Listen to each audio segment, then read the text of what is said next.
Pag pumupunta ako sa Messenger, ay sa ano, sa WhatsApp ko, medyo nakakatamad po kasi mag-check na ang makikita mo dito ay puro tanong kung ano requirements.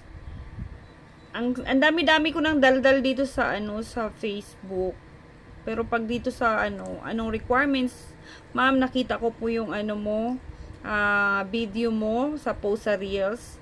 Paano po mag-apply? So marami po kasi ang Reels dito na sinasabi ko kung paano mag-apply. So kung kayo po ay mag-apply, talagang decided kayo, magpasa po kayo ng resume, passport, whole body picture, and self-introduction video. Yan lang talaga ang kailangan para magkaroon kayo ng employer. Pag hindi po kayo nagpapasa ng ganyan, ay hindi po kayo ma-accommodate sa ating WhatsApp at hindi po kayo magkakaroon talaga ng employer. Kahit ano pa kaganda ng experience nyo, kung wala po kayong requirements na pinapasa ay mawawala po yun. Walang kwenta po yung message na walang requirements ha. Manood po kayo ng mga video kung may dumaan man na video about sa hiring.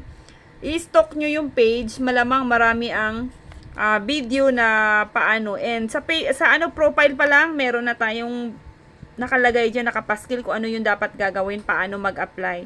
Thank you!